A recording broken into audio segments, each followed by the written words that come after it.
ঠাকুর শ্রী রামকৃষ্ণ হলেন গৃহীর ঠাকুর। তিনি যত না ছিলেন সন্ন্যাসীর, তার চেয়ে ঢের বেশি ছিলেন গৃহীর। গৃহীকে আদর্শ গৃহী করবার জন্যেই তার আবির্ভাব।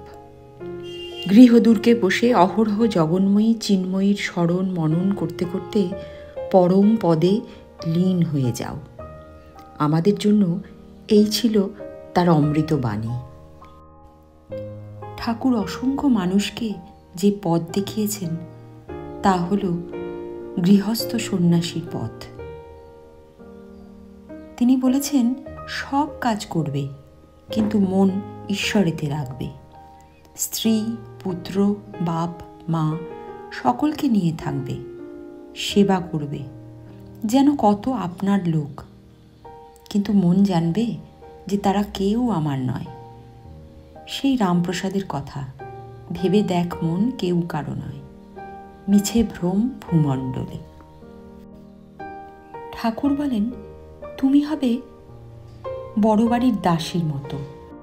বড় বাড়ির দাসী সব কাজ করছে, কিন্তু দেশের বাড়িতে নিজের মন পড়ে আছে।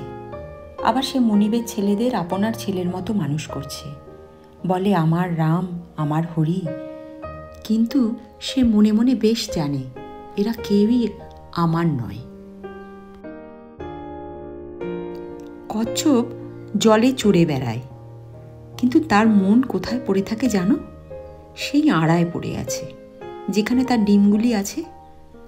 সংসারে সব কর্ম করবে, কিন্তু ঈশ্বরে মন ফেলে রাখবে। ঈশ্বরে ভক্তি লাভ না করে যদি সংসার করতে যাও, তাহলে আরও জড়িয়ে পড়বে। বিপদ, শোক, তাপ এসবে অধৈর্য হয়ে যাবে। আর যত বেশি চিন্তা করবে ততই আসক্তি বাড়বে, সংসারের প্রতি আসক্তি। সংসারী মানুষের জন্য ঠাকুর আরও উপদেশ দিলেন। তিনি বললেন, তেল হাতে মেখে তবেই কাঁঠাল ভাঙতে হয়, তা না হলে হাতে আঠা জড়িয়ে যায়। ঈশ্বরে ভক্তিরূপ তেল লাভ করে তবেই সংসারের কাজে হাত দিতে হয়। কিন্তু এই ভক্তি লাভ করতে হলে নির্জনে হওয়া চাই। মাখন তুলতে গেলে নির্জনে দই পাততে হয়। দইকে কিন্তু বেশি নাড়ানাড়ি করলে দই বসে না। তারপর নির্জনে বসে সব কাজ ফেলে দই মন্থন করতে হয়, তবেই মাখন তোলা যায়। সংসারে কেবল কামিনী কাঞ্চন চিন্তা। সংসার জল আর মনটি যেন দুধ। যদি জল ফেলে রাখো তাহলে দুধে জলে মিশে একাকার হয়ে যায়, খাঁটি দুধ আর খুঁজে পাওয়া যায় না। দুধকে দই পেতে মাখন তুলে যদি জলে ফেলে রাখা যায় তাহলে সেটা ভাসে। তাই নির্জনে সাধন দ্বারা আগে জ্ঞান ভক্তিরূপ মাখন লাভ করবে। এ ব্যাপারে গৃহী শ্রীমের সহিত ঠাকুরের সাক্ষাৎকার এক অবিস্মরণীয় ঘটনা। প্রথম দিন যখন শ্রীম ঠাকুরের কাছে এলেন, মাত্র দুটি কথা হয়েছিল। শ্রীম জিজ্ঞাসা করলেন, আপনি এখন সন্ধ্যা করবেন? তবে এখন আমরা আসি। ঠাকুর তখন ভাবে ছিলেন। তিনি থেমে থেমে বললেন, না, সন্ধ্যা তা এমন কিছু নয়। পরদিন যখন মাস্টারমশাই শ্রীম ঠাকুরের কাছে এলেন, ঠাকুর তাকে জিজ্ঞেস করলেন, তোমার কি বিবাহ হয়েছে? মাস্টার বললেন, আজ্ঞে হ্যাঁ। ঠাকুর যেন ধাক্কা খেলেন, তার আশাভঙ্গ হল। তিনি যেন শিউরে উঠলেন, বললেন, ওরে রামলাল, যা, বিয়ে করে ফেলেছে। মাস্টারমশাই ঘোরতর অপরাধীর মতো মাথা নিচু করে রইলেন। ঠাকুরের পরের প্রশ্ন, তোমার কি ছেলে হয়েছে? তিনি ভয়ে ভয়ে বললেন, আজ্ঞে, ছেলে হয়েছে। ঠাকুর যেন একেবারেই হাল ছেড়ে দিলেন, যা, ছেলেও হয়ে গেছে। ঠাকুর বললেন, দেখো, তোমার লক্ষণ ভালো ছিল। আমি কপাল, চোখ এসব দেখলেই বুঝতে পারি। শ্রীম ভাবলেন, যা, জীবনটাই ভেস্তে গেল।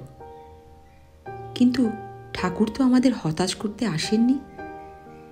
ঠাকুর গৃহী শ্রীমকে বলেছেন, সংসারে যখন ঢুকেই পড়েছ তখন তো আর উপায় নেই, সে তোমার প্রারব্ধ। কিন্তু সব ঠিক থাকবে যদি বিচারটি ঠিক থাকে। কি সেই বিচার? কামিনী কাঞ্চন অনিত্য, ঈশ্বরই একমাত্র বস্তু। টাকায় কি হয়? ভাত হয়, ডাল হয়, কাপড় হয়, থাকবার জায়গা হয়, এই পর্যন্ত। কিন্তু এতে ভগবান তো লাভ হয় না। তাই টাকা জীবনের উদ্দেশ্য হতে পারে না। এর নামই বিচার। বুঝেছ? শ্রীম বললেন, আগে হ্যাঁ। ভবে সেই সে পরমানন্দ, যেজন পরমানন্দময়ীরে জানে।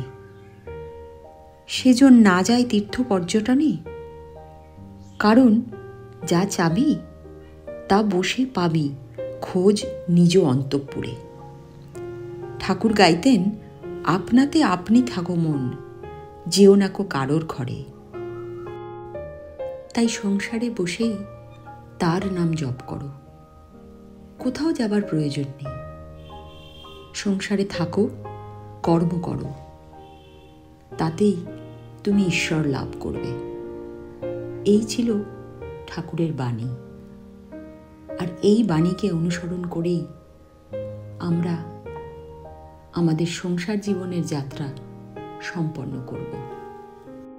আর আজ ঠাকুরের এই শুভ জন্মতিথিতে আমরা গৃহী মানুষেরা এভাবেই কর্মের মাধ্যমে তাকে স্মরণ করব, প্রণাম জানাব সেই মহাপুরুষকে। প্রণাম। তোমার এই প্রাণের আশা কহিব, সুখে দুঃখে শোকে আঁধারে আলোকে চরণে চাহিয়া রহিব। তোমার এই প্রাণের আশা কহিব। নমস্কার।